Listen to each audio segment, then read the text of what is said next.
So this is the mic now, and so as long as you're speaking kind of not super loudly, but stay kind of centered and front.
Good morning. Good morning. Welcome to the Unitarian Universalist Fellowship of Clemson. My name is David Sanders, and I am your worship associate today. And I want to humbly acknowledge that we are located on the lands of the Eastern Cherokee and Southern Iroquois. Here at UUFC, we welcome all of those who come seeking a spiritual home among us, whether this is your 100th time or your first time. If you happen to be a first-time visitor, we would love to get to know you. If you are here in person, please be sure to visit our welcome table right out the back door and stay for conversation after the service. We have a special social hour after the service today, which I'll announce in just a moment. If you are at home, welcome. Wave everyone to the camera. We were happy to have you receive our newsletter and eventually join us in person if you're able. You can find us at uufc.org. As far as announcements go, we have open enrollment for our UUFC Covenant groups. Covenant groups are a great way to get to know other members and make friends. Click the below button which I guess this is coming from a, you can click a button online to register for covenant groups. Registration closes October 15th, so you only got a couple of days left, so please don't delay. For more information, you can contact Karen Hiebel or Sarah Summers Hoskin. And today, I mentioned that we have a special social hour. Please join us for the Stewardship Luncheon. The lunch selection appeals to a wide range of personal and dietary preferences. So if you have special dietary preferences, you are welcome here. We will have a catered salad bar and a potluck dessert bar. And I got to see some of that getting set up before the service, and it looks amazing. An interactive art installation will be available, as well as a fun way to see how we all contribute our volunteer time and financial resources to the fellowship. Now I'll invite Reverend Holly for the opening words. Thank you, Dave. As Dave mentioned, I'm Reverend Holly. I'm the settled minister here at the Unitarian Universalist Fellowship of Clemson. My pronouns are they, them, and I am so glad to see you all here this morning, whether it is your first time here or many times that you have joined us. Our service is a little bit different today, with it being our Stewardship Kickoff Sunday. And so I offered these words as our call to worship for Stewardship Sunday by Leslie Takahashi. To worship means to consider that which has worth. Today, we consider with gratitude the many gifts of this community, the opportunity to be affirmed in who we are and offer that affirmation to others, the freedom to choose one's own path to truth and to learn from the travel logs of others, the space to expand one's own spirit and to reconnect after a busy or humdrum weeks as we sustain the truth in one another's lives. Regular reminders that we must see our world through the lens of love, and the aspiration to consider all life precious. For if all of it is made of stardust, how can it be anything other than wondrous? So this morning, let's welcome all of these gifts with gratitude, for they have been paid with many currencies. The blood of martyrs who died so that we can be free in our religion, the sweat of those who persisted in justice's name against hostility and adversity, the tears of those who struggled to build better lives for those in this life, the questions of our children as they understand the world anew and offer this understanding to us as a fresh lens, the laughter and joy of those giddy with the embrace of community, the dollars and cents of those who gave what they could and then stretched a little more, the infinite small acts of service that make the parts greater than the whole, done by those who knew themselves in sympathy with our purposes. So today, we consider with gratitude and humility what it means to pay forward what has been paid for us. And now, with all of this, let us enter into worship with gladness in our hearts. And in the spirit of worship, you are invited to rise in body, mind, or spirit to join in singing. However, I want to note that you will need your hymnal this morning, because with all of the technology glitches and things that have happened this week, I messed up the slides and put gathered here instead of we gather together. And so the slides have been removed this morning because we caught that mistake.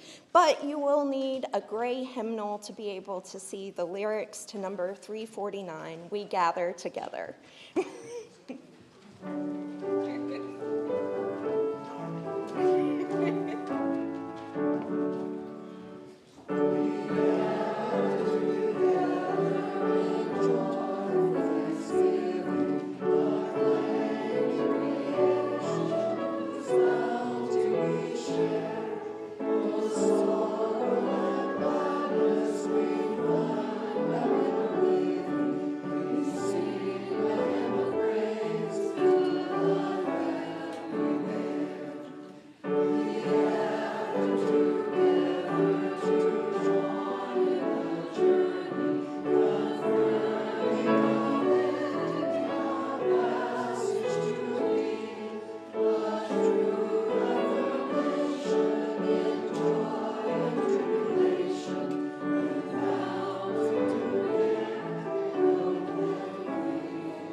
Now we join for our words of affirmation and chalice lighting.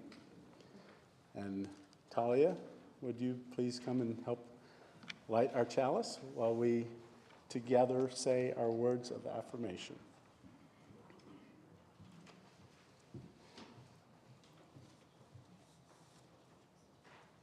And please join me. We gather together in a spirit of love, with justice as our guide. This is our chosen covenant, to dwell together in peace, to seek the truth with freedom, and to care for one another. Thank you, Talia. Now we have a time for all ages, and I'll ask Karen Hiebel to join.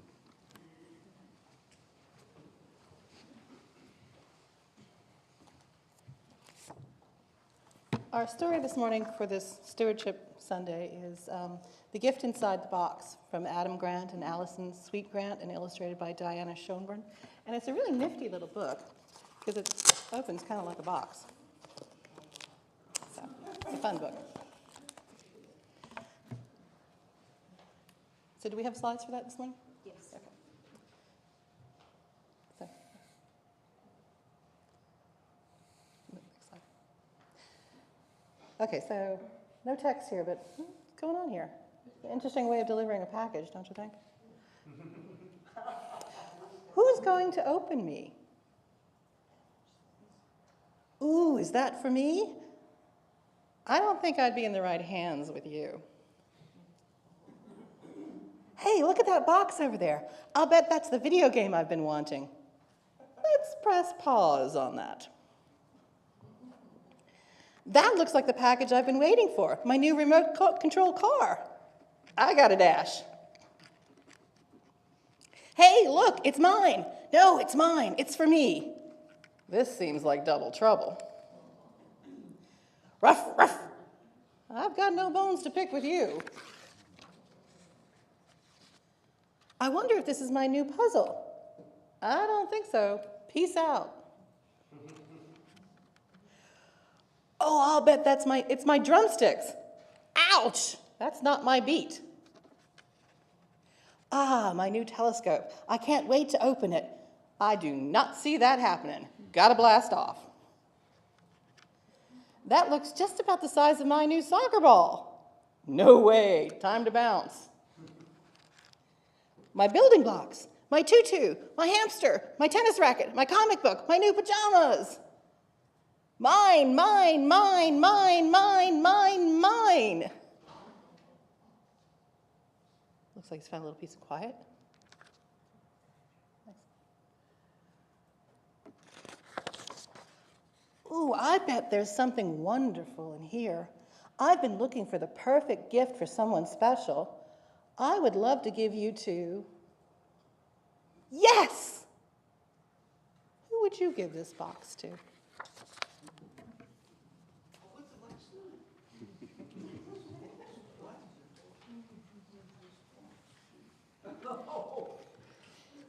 This is the time that we set aside for our offering to give toward the financial vitality of this community.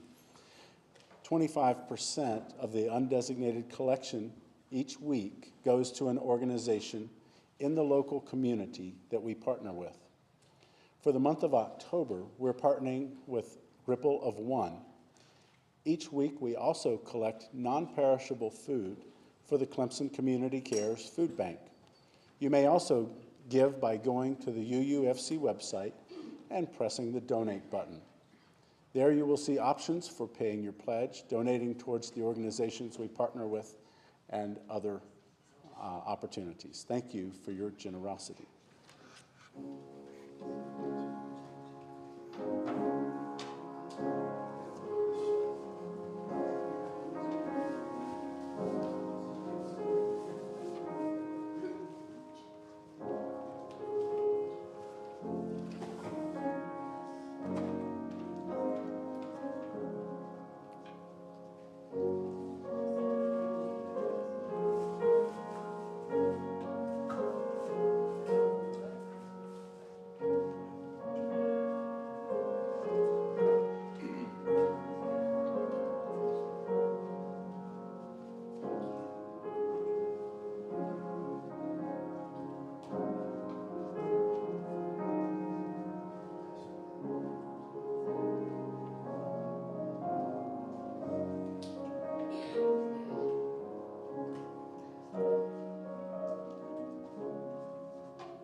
Thank you all for your generosity once again. And in that spirit of generosity, of community, each week we set aside time for sharing our joys and concerns, reminding us of our connection to this community and the knowledge that we are not alone. So I've asked Dave to place a stone into this vessel representing our shared community for each of the joys and concerns shared here today. And I do have one that was submitted on our joys and concerns, a concern from Michael Cole, that he is recovering from a routine surgery. It's never routine when you're being cut open. It is progressing well and hopes to recover this coming week.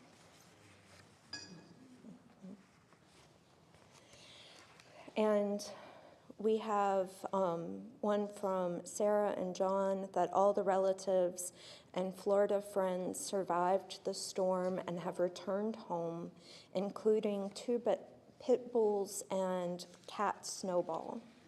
Yes. And I also want to lift up a couple of things. One is the joy of all of the hard work that our folks have put together, Patriot for the Stewardship Campaign, as well as the host of volunteers making the luncheon that follows service today possible. I also want to lift up something that is both a joy and a concern at the same time. I am joyful that the Founder's House is still standing and that Marty Bear was there to help make sure we got all of the power shut off when we started smelling burning in the house when power came back on earlier this week. So it is there. We have an electrician that is doing work to make sure it is safe once again, but so much gratitude for everyone that has helped make sure that we have that building with the offices still with us. And I have an announcement to share from Alan Goldsmith that volunteers to help with food, performance setup, and breakdown are needed for the October 26th UUFC's Got Talent show. Please sign up on the sheet in the social room, which I'm not sure that that's where it was with the luncheon going on, but also you can see either Elaine Faithful or Alan Goldsmith. It's by the podium. It's by the podium in the social hall. Okay. So performers who have yet to complete the show questionnaire they've received last week are urged to do so for this coming Wednesday. All right. And we place one final stone into the vessel representing all of those joys and concerns that remain quiet and tender upon our hearts for those that are not with us this morning.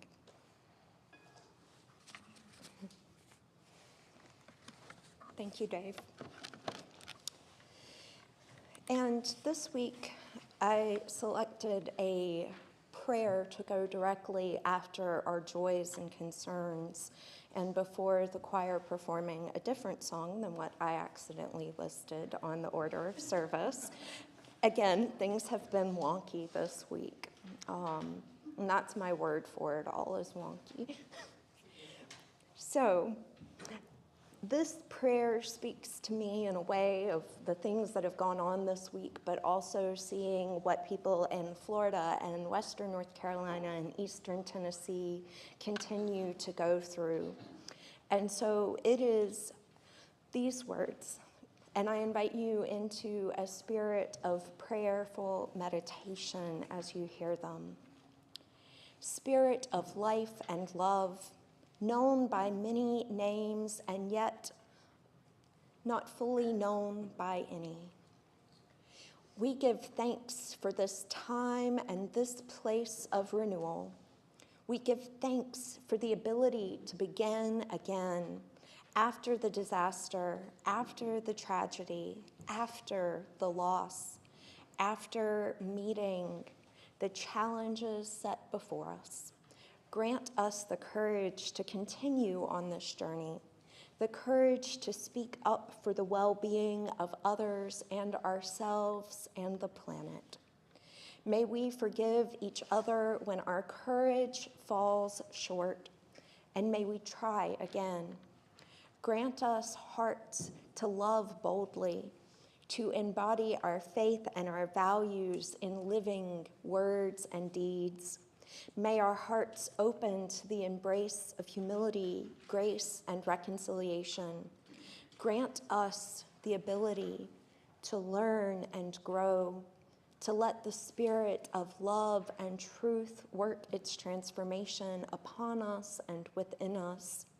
Grant us the spirit of hospitality, the willingness to sustain a fit dwelling place for the holy that resides in all being. Grant us a sense of being at peace in the world, even as we are in motion. Let us cultivate together the strength to welcome every kind of gift and all manners of ways to be on the journey together. To this we add our silent prayers of our hearts.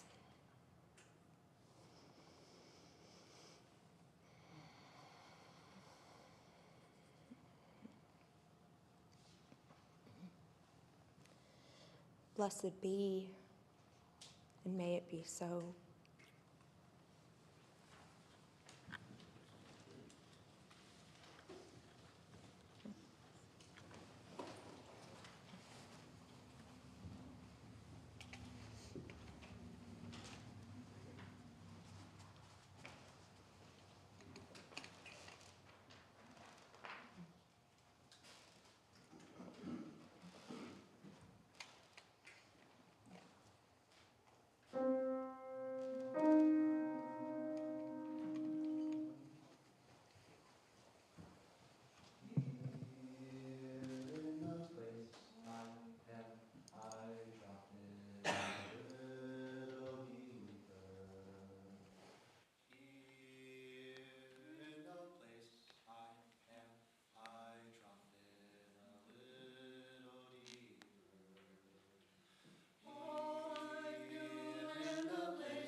It was beautiful, thank you.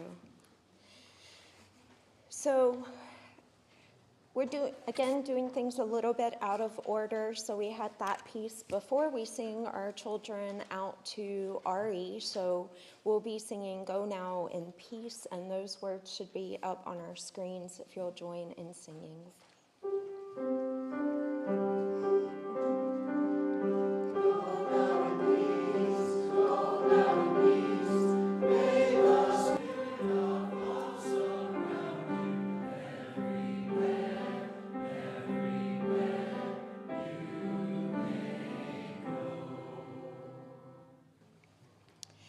And it's my pleasure to introduce both Petra and Michael that will be speaking a little bit about our stewardship kickoff and pledge drive.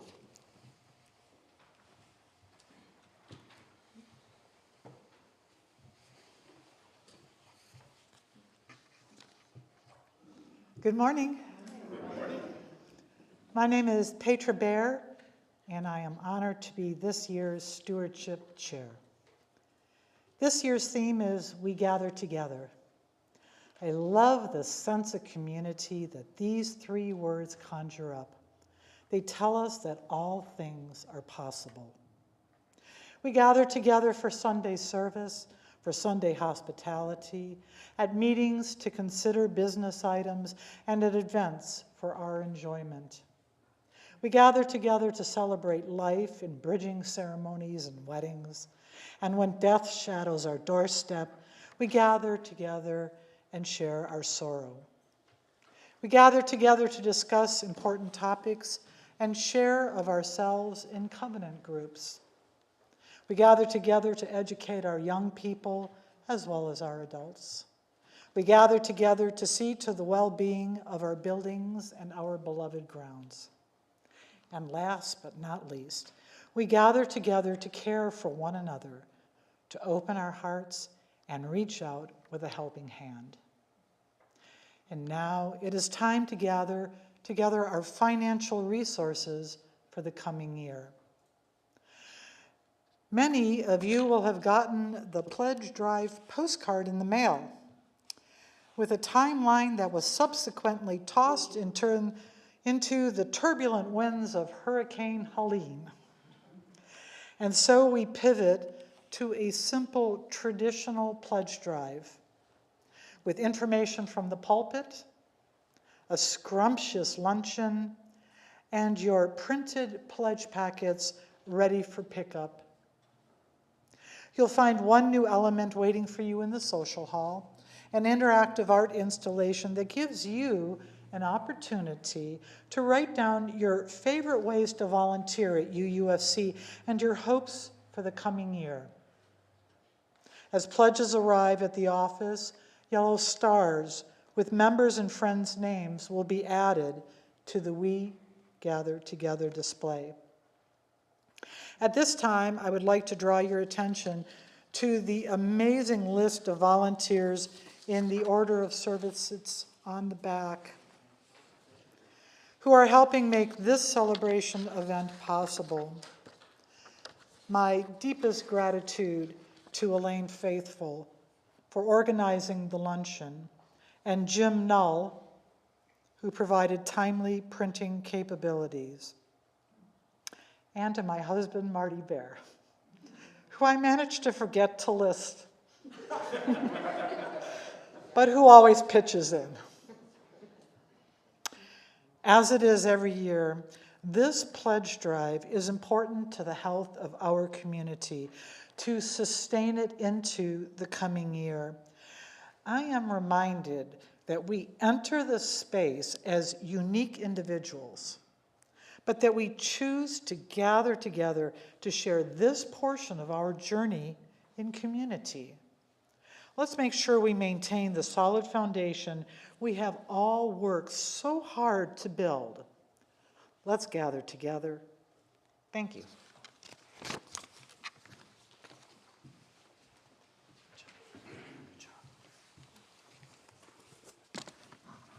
Thank you, Petra. We are indeed grateful for your leadership, not only of the stewardship drive, but of all the ways you and Marty contribute and support our fellowship. So I think all of you know I'm Michael Elder. You may not know that I'm your congregational finance officer. But if you're interested in that position, please talk to me after the service. So in that role, I get to talk about the fun stuff, budgets and pledge goals. Okay, so maybe not everyone finds that fun, but it is important. So I'm not going to throw out a lot of numbers, no graphs. We'll save that for the service and congregational meeting in December. But let me give you the big picture. So our preliminary budget for next year is just under $232,000. Now the majority of that budget are wages and benefits to our hardworking staff. That's 75% of our expenses. And those will increase a little bit over 5% next year. So in addition to that, we have insurance, which if you've looked at your insurance bill lately, it's going up dramatically. Insurance, utilities, and a few other non-payroll expenses drive our total budget increase next year to just a little over 8%.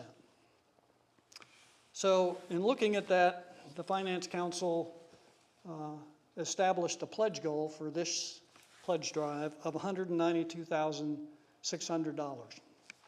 And that represents a 7% increase. So are you following me so far? So we got an 8% increase in the budget, 7% increase in pledges. The balance and how we balance our budget comes from other income sources and some of the rebuild funds that you contributed, many of you, several years ago. Now, we know that everyone's financial picture is different. Some of you may be able to give more than that 7%. Some of you may not. But we felt it was important to put a realistic goal out there that represented what it will take to support this fellowship in the coming year. Now, I suspect that many of you think about our budget and pledging in the category of a necessary evil. But I want to suggest, just for this morning, that we think of our budget as an automobile. Okay, now it's not a fancy automobile. It's maybe a 4 or 5 year old Toyota Camry. And but that vehicle requires fuel. Now, of course, our vehicle is a hybrid because after all, we're UUs. So the vehicle is very fuel efficient. But the reality is it does take fuel in order for our budget vehicle to go. And as Petra pointed and gave a very beautiful picture, if we look at our budget from a programmatic standpoint, where will we go? Well, the majority of our journey next year, as it has been, will be through worship services. Services that sometimes comfort us, sometimes challenge us. We will also be lifted on our journey by, as we just heard, a very vibrant music ministry that is growing, and that's exciting. Our children, youth, and adults will be challenged to explore our values and our principles, and we will be supporting our members and reaching out to new members and reaching out to the broader community by applying our values and principles. And of course, we will be caring for one another through our pastoral and volunteer ministries. All of this and more will happen because your pledges fill up our budget tank. Okay, enough with the analogies. Let me close on a personal note. Karen and I understand that we cannot take this place, this community, for granted. And we do not take pledging for granted, nor do we consider it a burden. Each year, we sit down together and thoughtfully use the UU Giving Guide that will be in your packet and the fellowship's pledge goal. And we use those tools to help us determine what we will contribute for the coming year. So I hope when you get your pledge packet that you will take the time to thoughtfully consider your pledge of support for the coming year. So if you have questions about the budget or the goals, you'd like more details, I'll be happy to give you lots of information. Talk to me after the service or at any time. But most importantly, thank you for how you have supported and how you will be supporting our fellowship.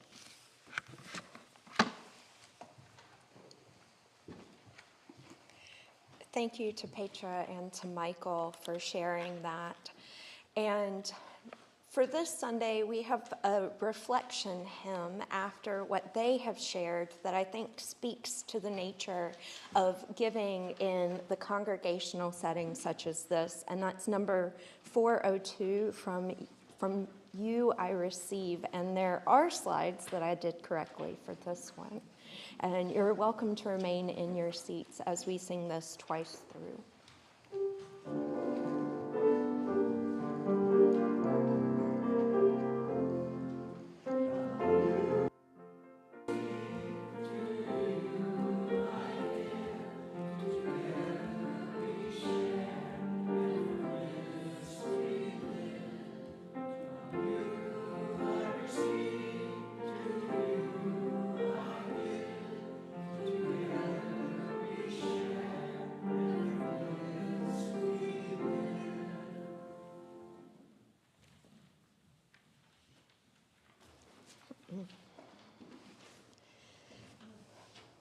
I want to start with this quote from Deepak Chopra of giving connects two people, the giver and the receiver, and this connection gives birth to a new sense of belonging.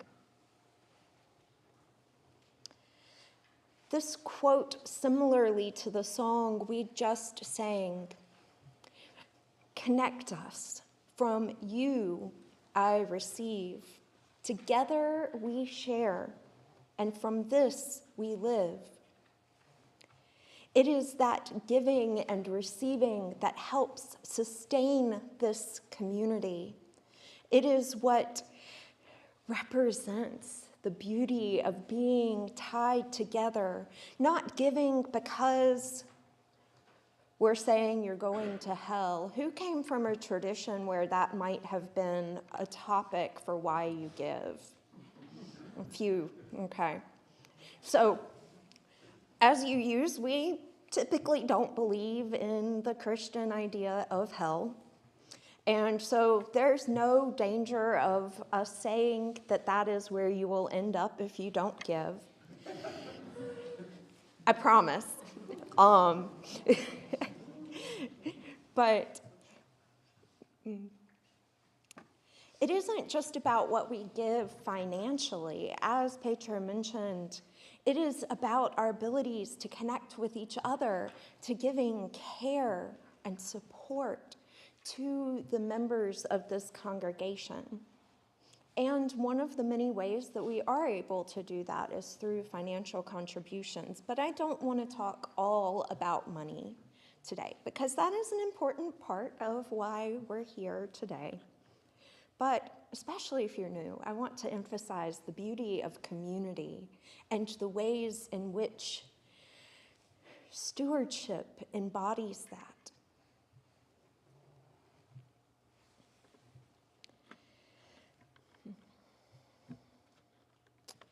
Early on in my journey in Unitarian Universalism, I was attending a congregation in Greenville, not South Carolina, but North Carolina.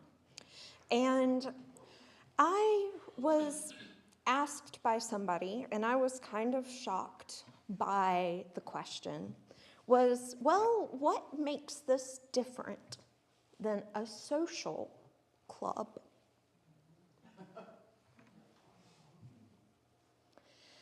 And at the time, I have to admit that I struggled to answer that, because the reason why I went to a UU congregation for the first time was because I was looking for community.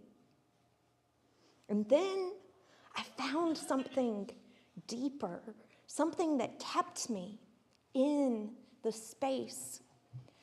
I came in because I liked the principles. I liked the values.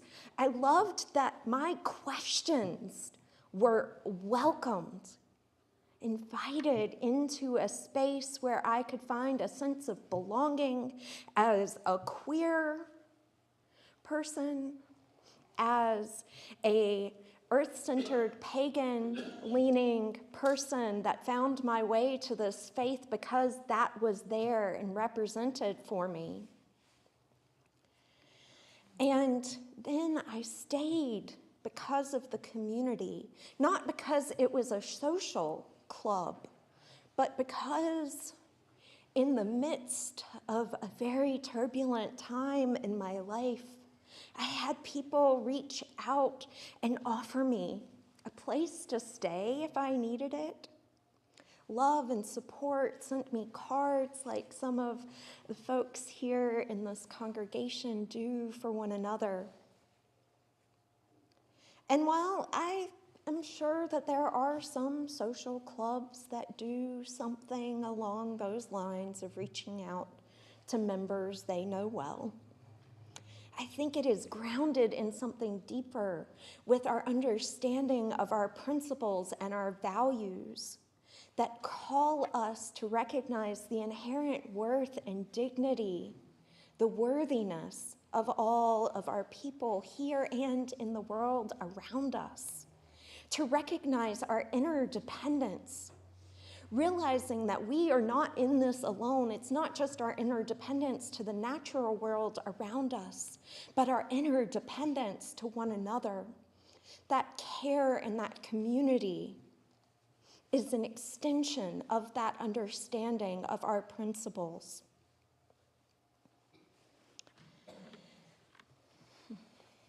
And I thought it was so beautiful that Petra picked our words of affirmation, the opening words of the affirmation that those of you here on Sunday read each week.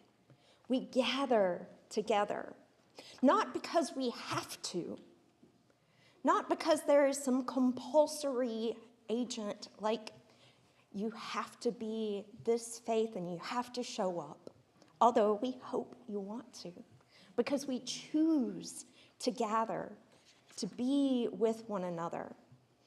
But not just that we gather together in the spirit of love. And I know that love is a complicated thing to define, and we don't all agree on it or love how much we use it. But we gather together in the spirit of love. We read these words each week representing how we come together around a shared understanding, the values of dwelling together in peace, to seek the truth in justice, and to seek the truth in freedom. We come together from a variety of different backgrounds, looking for meaning wherever that might be, finding it here together, knowing that we are not alone on the journey. When I first thought about becoming a minister, I thought about how I was a tour guide in history museums, and I was like, well, maybe it's not that dissimilar. Because I'm not here to tell you exactly what you should believe. I'm here to help you ask questions, to encourage you to ask questions, even when I don't know the answers. Maybe we can find them together. So I'm not exactly a tour guide, but we are for one another. We are on this journey in a way that connects us to our living tradition. Because the beauty of Unitarian Universalism is that there is not a doctrine.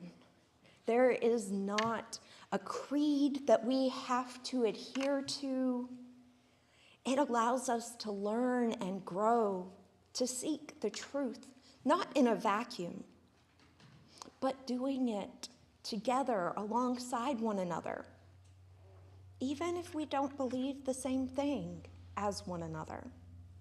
And even if you don't believe the same thing today as you did last year or next year. So when we speak of stewardship, it is grounded with these values and these principles and our understanding of community. The term stewardship is defined as a careful and responsible management of something entrusted to one's care. This community is entrusted to your care. Without your care, it would not exist.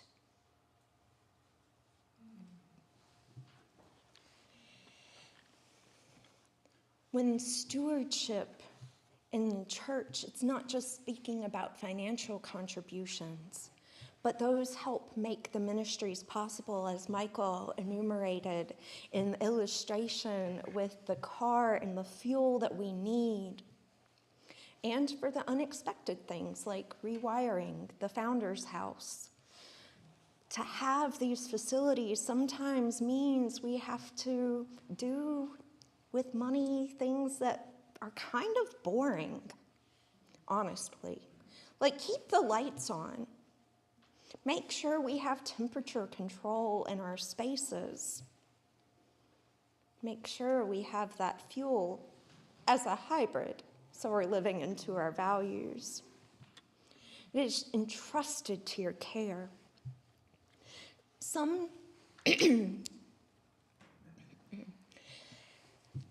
I'm going to ask you a question again. Did any of you come from a tradition before finding your way here to Unitarian Universalism, or whenever you found it in your life, that had an offering each Sunday? Okay? And of that offering, did you understand exactly what it was going to? Okay.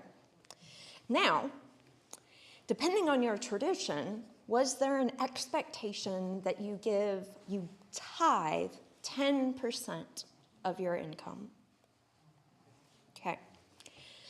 So, we don't have these exact specifications. We take up an offering each week. We ask in a pledge drive for financial contributions. And with those, we do have a budget. And if you are interested, Michael would be happy to share more of that with you. Because we think it's important for us to understand where our finances are headed. And if you look at the budget, which, not everybody is inclined to do that in detail, but the graph that this congregation shows in your packets represents where this congregation feels their money is of use. What's important? If you look at a congregational budget, it tells a story of who that particular congregation is, depending on their size, their location, the ministries that they feel are important in their communities, the social action that they're doing, the religious education programs for adults and for children, the choir, and so many other aspects of caring, writing cards to people, providing connection. All of these come from somewhere. So as you use, a lot of us value our social action. And our social action committee's budget is in there, but it's not lined out for everything. If you're familiar, have heard the term SCUJA and have wondered what it means, It's the South Carolina Unitarian Universalist Justice Alliance, which had a gathering this past Saturday and continues to do work as an action network for UUs in this state and a way for us to connect to one another. Some of our budget goes towards supporting the larger work of that organization. And then there's some things that y'all contribute to that are outside of the budget. Each week, you hear us talk about the 25% that goes to one of our benevolence funds. Ripple of One, Clemson Community Cares, Habitat for Humanity, and Clemson Child Development Center, yes. I'm not in the right place on my notes to find all of those written out. But those organizations aren't included in the budget. They're included because of your generosity each week.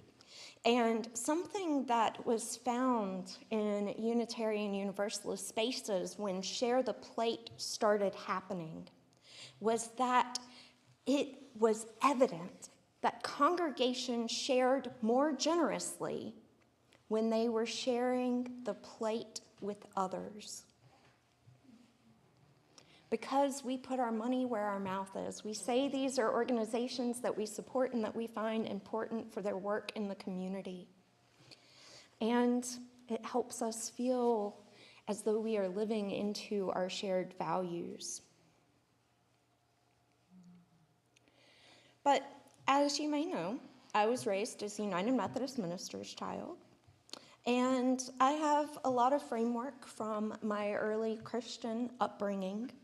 And so when I think about giving, I think back to the widow's offering, which is actually in Mark 12:41 through 44. And so I don't often reference scripture during service, or I use it from many other traditions. But I want to read these words specifically today. Jesus sat down opposite the place where the offerings were put and watched the crowd putting their money into the temple treasury. Many rich people threw in large amounts, but a poor widow came and put in 2 very small copper coins worth only a few cents. Calling his disciples to him, Jesus said, "Truly, I tell you, this poor widow has put more into the treasury than all the others. They all gave out of their wealth, but she gave out of her poverty, put in everything, all that she had to live on." So I think there's some value in some of the parables in Christian text, and I like most of this.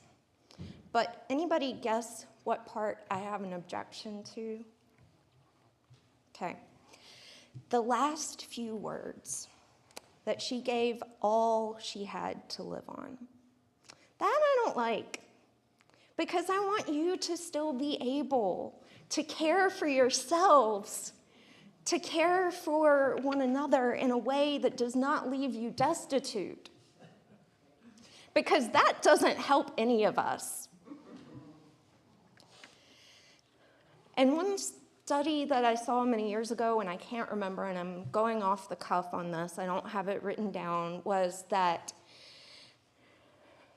a lot of people that have less know what it's like to be in need and often give as much or more than super wealthy people in our communities, especially the wealthier somebody is, the less percentage of their wealth they tend to give. So I think that part of the parable is reflective.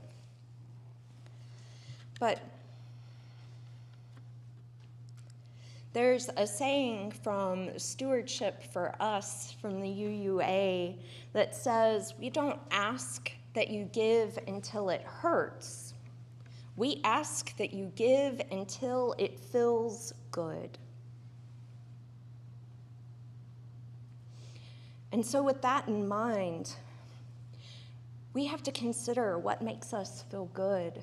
What about this community, about this congregation that helps us feel connected, to feel a sense of belonging?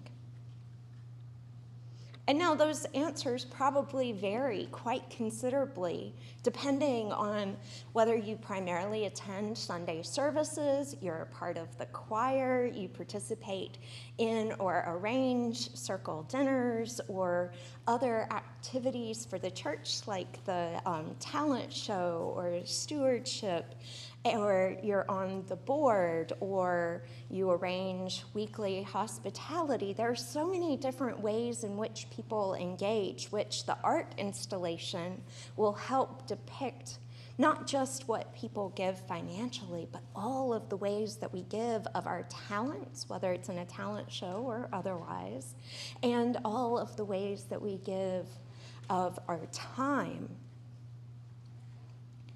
Finding ways that help us connect more deeply in community to foster that sense of belonging, and knowing that we don't always get it right. Sometimes we greet somebody when they're here the first or second time, and then we get sidetracked by those that are in our communities that we know and we want to check in with. And I encourage you that if you ever see anybody standing off by themselves, especially if you don't know them during social time, to take a moment to go over and have a conversation, because that's how we foster deeper community, not just with those we already know, but those that are new among us.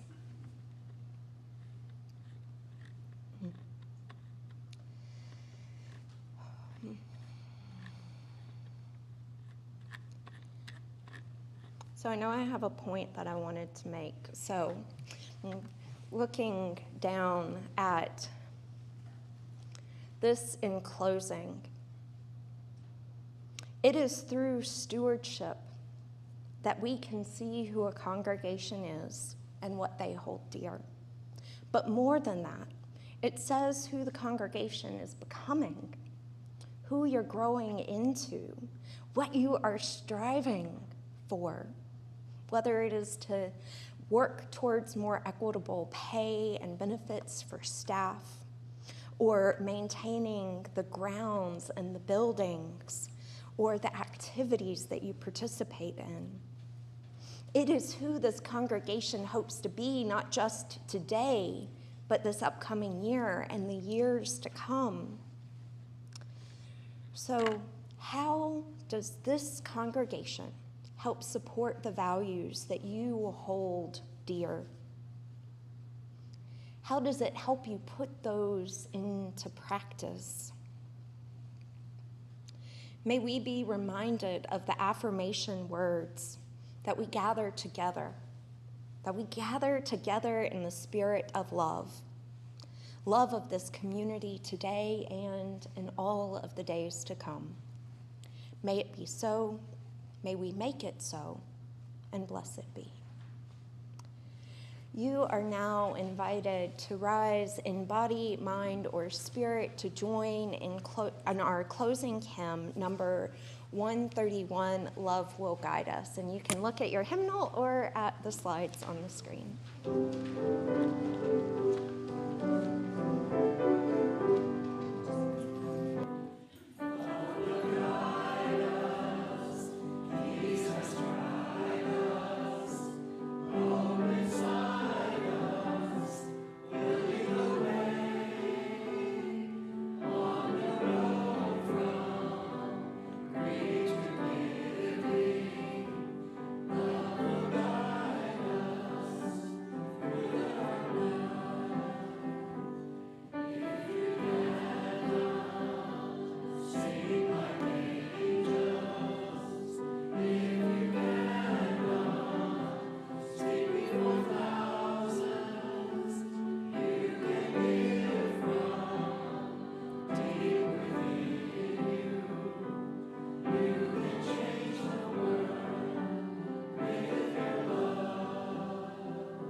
Our closing words today come from John C. Morgan. In the end, it won't matter. In the end, it won't matter how much we have, but how generously we have given. It won't matter how much we know, but rather how well we live. And it won't matter how much we believe, but how deeply we love. How deeply we are connected and love in community. Go in peace and return in love.